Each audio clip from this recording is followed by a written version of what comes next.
So you're flying to Phnom Penh, and your ticket says KTI instead of PNH. You might be thinking, did I book the wrong flight? Well, don't worry, you're in the right place, and this is exactly the guide you need to figure everything out. All right, so here's the deal, and it's a big one for anyone traveling here in 2025. The old airport, PNH, it's now closed for passenger flights. Everything, and I mean everything, now goes through the new KTI airport. And the main thing you need to know is that it's way farther from the city. So, in this quick explainer, we're going to cover exactly what's changed, what your best options are for getting into town, and what you need to do the second you land. Okay, so let's dive right in. First things first, here are the critical details you absolutely have to know before your plane even touches down. So, here is the number one thing to burn into your memory. Since September 9th, 2025, the new Techo International Airport, that's KTI, has totally replaced the old one. So please don't let an old map or a confused taxi driver try to take you to PNH. Every single arrival and departure is now at KTI, period. And this right here is the game changer, the distance. We're now talking about a 30 to 40 kilometer trip just to get to the city center. That is a huge difference compared to the old airport. And believe me, it's going to have a real impact on how long it takes to get to your hotel and how much you're going to pay for it. So naturally, this leads to the biggest question on your mind, right? How do you actually get from this new airport all the way into Phnom Penh? Well, let's break down all your options, from the super cheap to the super convenient.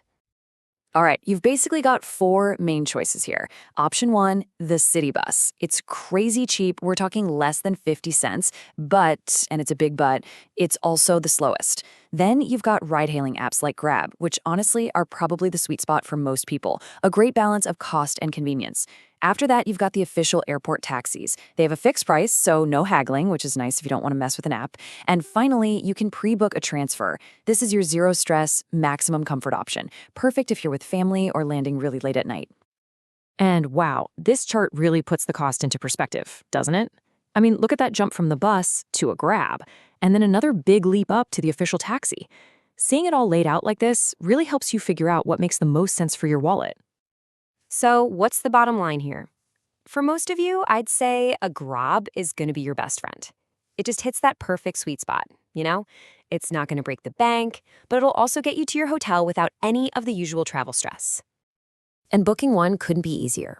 Here's what you do, step by step. First, as soon as you get into the arrivals hall, buy a local SIM card. While they're getting that set up for you, hop on the airport's free Wi-Fi, open up your Grab app, and book your ride. Then, all you got to do is walk over to the official ride-hailing pickup spot. See? Super simple. All right, so you've got your rides sorted. But wait, before you even think about leaving the terminal, what are the absolute first two things you should do right after grabbing your bags? It really just boils down to two things: getting connected and getting some cash. You'll see booths for Cell Cards, Smart, all the big names, right there in the arrivals hall. A tourist SIM is super cheap, maybe $5 or $10, and you need it for ordering that Grab. Second, hit up an ATM and pull out some US dollars. You're definitely going to need some cash for small purchases.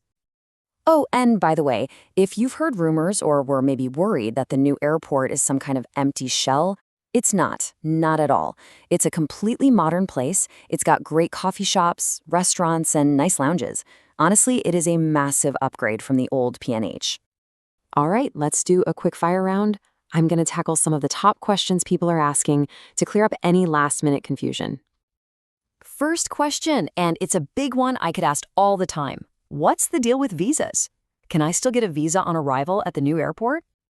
Yes, absolutely.